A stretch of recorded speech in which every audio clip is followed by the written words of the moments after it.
It's the Brad and John Show. Brad and John Show. Today's date is July 10th. We're in the double digits, John. Can you believe that? I can hardly believe it, but I'm really hoping to hear my favorite jingle of the show in B Block. And that is? Which jingle is that, John? Oh, Brad, I'm sorry. I thought that was your cue to play it. It's time for Brad's Top 3. Boop, boop, boop, boop, boop. It's time for Brad's Top 3. It is. It's time for Brad's Top 3. And the ladies have to sing it twice.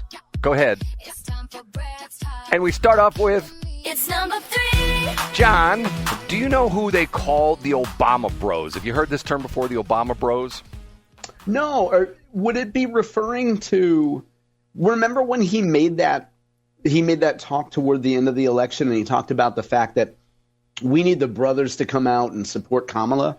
Is that Obama Bros? No, the Obama Bros. Oh, okay. What are the Obama Bros? Hold on a minute. And here we go. The Obama Bros are former top aides from Barack Obama who now have a podcast called Pod Save America. Have you ever heard of this before? No, I haven't. Okay, you've never heard the Pod Save America broadcast? I've never heard it before. They talk about all sorts of different things. And matter of fact, the one today is here. Let me read the first paragraph. Former Obama aides blasted left-wing commentators on their Pod Save America podcast Tuesday for claiming the flood disaster in Texas is just desserts for states supporting President Donald Trump's reelection. I see. Just this morning on the Mark Cox Show, I listened to them before we go on the air. They were talking about this exact same thing. They were talking about how some of the officials down in Kerr County, where this horrendous flood happened, where all these poor girls were killed, and now I think they still have like 160 people that are still missing, and the death toll is like 112 or something like that. Now, I mean, just a horrendous situation. And the Kerr County officials are getting a little bit aggravated with the press. And if you've heard some of the questioning from the press, I agree. And also, what the Obama Bros on their Pod Save America broadcast are complaining about is that the government is getting. You got Chuck Schumer. Well, it's all because of Donald Trump laid off some of those people. The National Weather Service. They've said, and they've come out. And matter of fact, the union. I didn't even know there was a union for the weather people, but there is. The union came out and said that both of the weather service offices that are responsible for this area, there's some overlap, I believe. Both of them were fully staffed. There was no shortage of staff. And once again, like we talked about this the other day, they sent out their alerts on time. And at one point in time, one of the alerts actually said, "Get to higher ground now!" ! Okay? And the problem with that is that, here we go again. This is Brad. I'm going to put on my pro broadcaster hat. They say, "Oh, we don't need AM radio in the car. We don't need AM. We got our cell phones, and our cell phones will give us alerts when things go bad." What happens if you're in an area in the middle of nowhere where there is no cell phone service? What if your battery dies? What if you left your cell phone on vibrate in the middle of the night? It doesn't alert you because of the fact you don't hear it vibrate. All those kind of things. So all this pointing of fingers, this was a disaster. This was something that came out of nowhere. It developed, an act of God. It was a natural disaster. disaster. Of God. It came out of nowhere. Has it happened like this before? Not really in recorded history. Nobody knows. But once again, how is that anybody's fault? How is that the government's fault? And my point being, this goes to show you more than ever that we've gotten into a society where the government has to take care of me.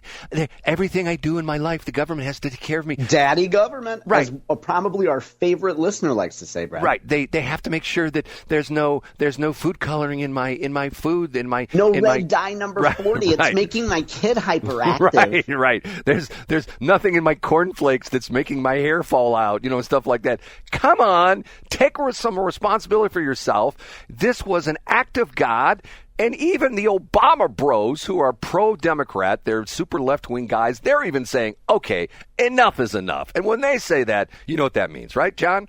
I do. And quickly, I'd point out that the Post-Dispatch editorial today, the lead editorial, I didn't link to it on my website today because it's not about Missouri politics and doesn't mention Missouri. But it talks about how if Democrats want to have any credibility in questioning the Trump budget cuts, they can't lie and use falsehoods about how the Texas flood response has to do with Trump's budget cuts, because it doesn't. Thank you, Post-Dispatch. And when the Post-Dispatch says something like that, which is typically their editorial board, would you say it's left-leaning or far left, or how would you typify I would say it flirts with communists, sure. Flirts with the communists. Okay, when they say that, what does that tell you, John? What does that tell you, John? It says a lot. It says that the left has gone too far and is actually just making stuff up without looking into it. Now, John, I've got grown kids. You've got young kids. Okay, put yourself in this position that God forbid, one of your kids would have been involved with this. Would you be open to these nutbags saying, well, it's because there weren't enough guys at the National Weather Service because Trump laid them off? Would you want to go put your arms or put your fingers around that person's neck until their face turned blue? You know what I'm saying? Yeah, I get what you're saying. And it's just natural when something like this happens. There has to be a scalp. Yes. There has to be someone to blame. And it's so And if sad. you went into this not connected to Texas and you don't know anybody who was down there or anything like that, why not blame it on Trump? Yes. You know? Yeah, it's so sad. Okay, ready for number 2?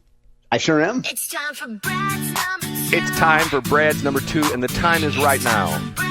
An article that I brought up yesterday, which I thought was fascinating. The title of the article is, A New Era of Restaurant Workers May Earn Six-Figure Salaries and Benefits That No Other Industry Can Provide. Fascinating article. Talks about several of the big restaurant chains across the country, and talks about, here we go. This is a quote from the guy who's CEO of a Cotton Patch Cafe. We don't have those here in the St. Louis area. One of the best things, this is quoting, one of the best things about our industry is ability to have upward momentum, to start off as a server and work your way up to manager and then to regional vice president, maybe even chief operating officer as CEO.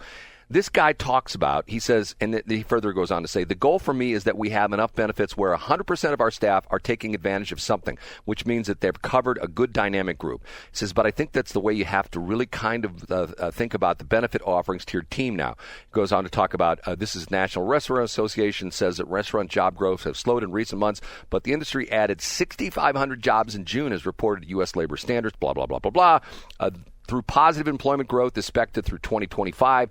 Another guy from another chain says there are people working in his company who started at the bottom of the line, who were like, bussers or whatever, dishwashers or stuff like that, who are now regional vice presidents making $600,000 a year. I told the story, I think I've told it on the air to you once or twice, years ago. I did some work for Church's Fried Chicken. Church's Fried Chicken used to have a regional office, matter of fact, right next to the airport. If you know where McDonald crosses over 70 on the south side of 70, they had a regional office there. And I did some motivational work. The guy wanted to have, at the time I was as production director of the old Y98, KSLQ, whatever you want to call it back in the day, and we would do all these contests. And he wanted to have a contest. He wanted me to put together a contest for their employees. And he wanted me to meet some of these guys. And I remember we went up to a Church's Fried Chicken. He drove me up there because he wanted me to see firsthand. And we met a young guy at the time. I think he was 23 or 24. Started work at Church's when he was 16.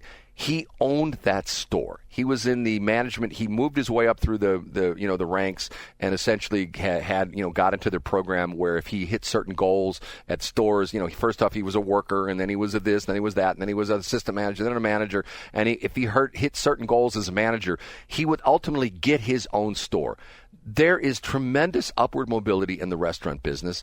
A lot of people just don't want to deal with it. I worked in the restaurant business. I worked at Steak and Shake, and I'm telling you, as a curb boy, I worked 3 days a week. I know John's heard this story before. I worked 3 days a week. I was making more money than the assistant managers, okay? And I always had cash because back in the day, nobody went to Steak and Shake. There was no – let me interrupt, though, Brad. So what's the difference between what these folks are doing and what most people think about a traditional – fast food franchise? Are these folks able to provide better benefits because they're smaller and more nimble? Like, what's the difference? What do you mean, these companies? Yeah, like you cited the Cotton Patch or whatever. The companies that are profiled in the piece that you wrote that talk about the upward mobility, is that the same at like a Burger King or QSR or anything like that? Or is it?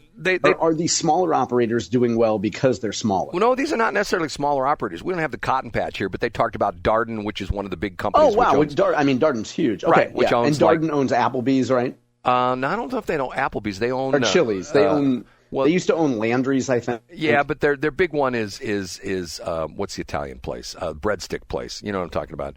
Olive Garden. Olive Garden, right, Olive Garden. But yeah, okay. they own Longhorn. I just looked it up. Right. Cheddar's. Right. Places like that. And Yep. they talk about they're putting in 45 new Longhorns in this course of the year, although they closed the one out there in Chesterfield. I don't know why, but you know what's sort of weird about that is that's sort of sad. Chesterfield, you'd think that there's always booming out there. There's a lot of restaurants that are closed again now. You know, that Walnut Grill is closed, and the wings. Yeah, it's a Salt and Smoke now. Yeah, and the wings place was closed. You know, I'm talking about what's the Buffalo Wild Wings is closed. Oh yeah, B-dubs. Yeah, a lot of those are independently operated, right? Yeah. Okay. Well, so the point being is that there are industries, and see and I don't mean to bring this into the radio business. This is why the radio business has gotten bad, because there's no upward mobility, especially for on-air people.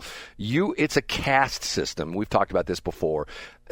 You look at all the general managers, all the management here in St. Louis, none of these people came out of programming. None of these people were jocks or anything like that. They're all salespeople. And not that there's anything wrong with that, but if you're a disc jockey, if you're an on-air host or something like that, you're pretty much at the top of your game. And that's, unfortunately, there's no upward mobility unless you become a Sean Hannity or something like that, or a Rush Limbaugh, but that's a whole other story. Okay, you ready for number one?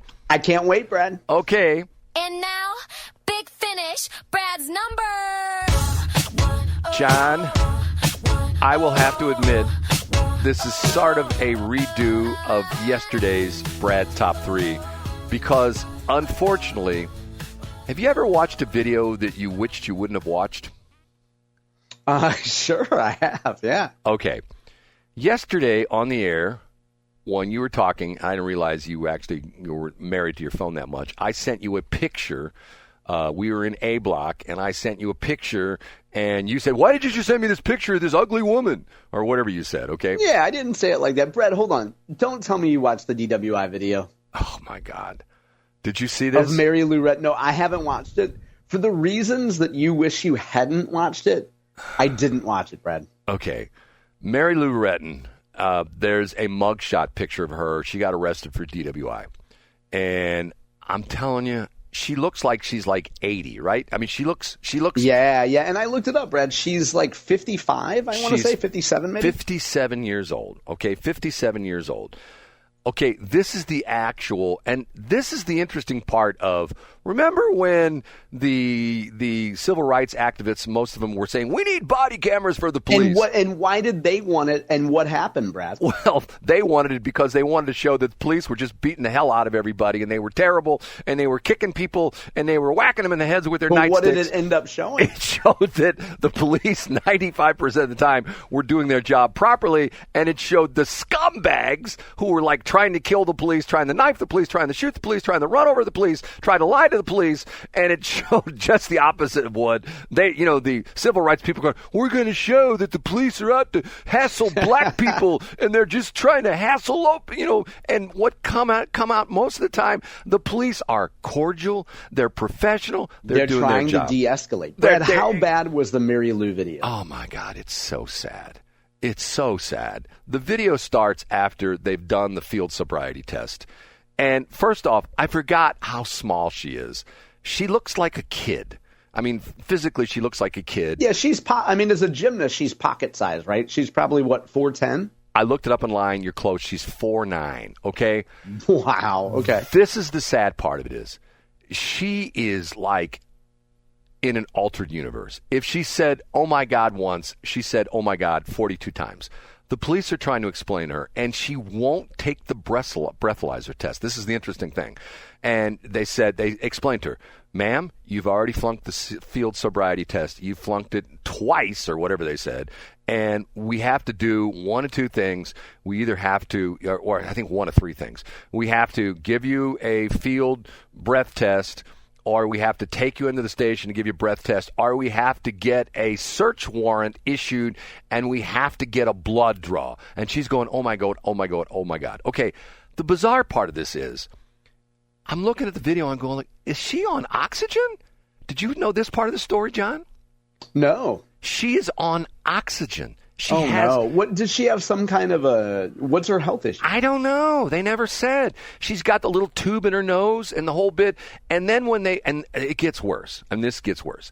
then when they finally said, when she refuses and she won't, because at that point in time, the procedure, they have to arrest you. They have to put you under arrest because they are taking you to the jail. They're going to put you in a holding cell. They're going to have a judge, issue a search warrant essentially for you to be taken to the hospital and have a blood draw and the whole bit. And she's, oh my God, oh my God, oh my God. And she's like crying the whole bit. So then the oxygen tank apparently was down at her feet. She's got one of those things like the strap goes over. It's like almost like a purse with like a thing that goes over your shoulder. And the one police officer says, "Do you need to put this on?" or something like that. And she says yes. She reaches down and she picks up her oxygen pack and she puts it over her shoulder. And then the police officer says, he pulls out the handcuffs and she sees what's coming and she starts to really get upset. And he says, I don't have the exact words, but says, "Ma'am, we have to handcuff you." And she goes like, oh, she's like, weird, like she's losing it. And the one officer, and once again, they're treating her so kindly, two officers. Yeah, well, she's not a threat. It doesn't sound like she's being too difficult. But they have procedures they have to follow. John, they have procedures. It's the law, the way they have to do it, okay? And they tried to handcuff her behind her back, and she winces with pain. And the officer says, "Is there a reason why we can't handcuff you behind your back?" And she says, "Yes, I've had 9 surgeries on my shoulder." And I'm going like, oh, my God. She's 57 years old, John. And Brad, according to Wikipedia, she was critically ill in late 2023 with pneumonia. The family did a crowdfunding thing to raise money, I guess, and there were, quote, remaining funds that it's never been disclosed where they actually ended up going to. But apparently, so she did have some kind of a breathing problem less than 2 years ago. Man. And think about this, John. Back in the day, I looked this up on Wikipedia, and they have all these different things, personal information, nickname. Remember her nickname? I don't. America's Sweetheart. Oh, wow. Yeah, so she had, it was like during 84, I was in kindergarten. So I remember for my first Olympics, I remember she was on a Wheaties box, like she was a hero. Retton's performance made her one of the most popular athletes in the United States. Her gold medal win was historic as Retton was the first American woman to win the all-around gold medal in Olympic gymnastics. The first American woman. And to see this the way she's at right now, and the crazy part of it is, if you look at the information on Wikipedia, it says she lives in Fairfield, Virginia, or West Virginia, Fairfield, West Virginia. And the interesting thing is, she keeps asking the police, "Where are you from? Where are you from?" And they keep saying, Fairfield. Apparently that's where she lives. Like, was she like in an altered universe or something like that? Yeah, maybe. It was one of those things where it's like 4 minutes and 10 seconds. And it's to the point where it's like, God, I wish I wouldn't have watched that. Because, to me, I felt, because of the fact, I remember her Olympic glory. I'm much older than you. I remember how much she made all Americans proud. She beat those Ruskies because the Ruskies were always beating us in Olympics and stuff like that. Now it's the Chinese, but back then it was the Ruskies. And she was always like squeaky clean and had that, cute little face and smile and always positive and stuff like that. And to see her now, it's like, God, what the hell happened? You know what I mean? Just what happened? And not only that, if she made all that money with all the endorsements and they had to do a GoFundMe, what happened to all her money, John? Yeah, that's a great question, Brad. And it looks like she also filed suit against the manufacturer. She had metal hip replacements in 2005 and 2011. So, she's obviously had some medical issues. This is just observational here, Brad. Does she look like she had breast implants? Well, John, it's funny you should mention that because of the fact that I don't, I'm not a woman and I don't want to play one on TV. But if you notice these gymnasts who, when you see them, when they're at the peak of their game, they're, shall we say, flat-chested. And then 10 years, like Nadia Comaneci, if you've seen pictures of her recently, I haven't seen her recently. What does she look like now? She's got some upper body accessories, shall we put it that way? Okay, she got some bolt-ons. I don't know if they're bolt-ons or not, but maybe when you're training and you're burning off all those calories and your body fat is like 0.01%, the women don't have large breasts or they have no breasts, and maybe as you become acclimated to normal society and you start eating Big Macs and things like that, you get breasts. See, women, don't go get your breast enhanced at one of these breast clinics. Go to where I go to McDonald's, eat Big Macs every day, and you'll get big boobs. You know what I'm saying? Yeah, you'll have a little gynomastia. Right, whatever. John, I wish I wouldn't have watched it because I felt so sorry for her, and it made me go like, God, what can I do for her? Is there anything I can do for you, Mary Lou? Can I come? And that's the thing about these body cam videos. You see people at some of their worst, lowest moments. It's really sad. And the sad part is, these cops couldn't have been nicer to her. Now, they keep calling her Miss Kelly. I don't know if they knew who she was not, and I'd read that she was married to a guy named Kelly, but I never see where she changed her name, but apparently on her driver's license it says she's whatever, Mary Lou Kelly or something like that. But I don't know if they knew who she was or not. I mean, quite honestly, I wouldn't have recognized her, and the cops looked young. They looked like they were, maybe late 20s, early 30s, and then they would definitely not have any idea who they she wouldn't. was. That's her calling you right now, actually. She's drunk again at 7:45 a.m. and she needs a ride. She heard my broadcast yesterday. She heard it. She heard your PSA yesterday, Brad. Right. Okay. We're way behind this morning, John, and it's all your damn fault. And it's all Mary Lou's fault. It's all Mary Lou's fault. We have to take a break.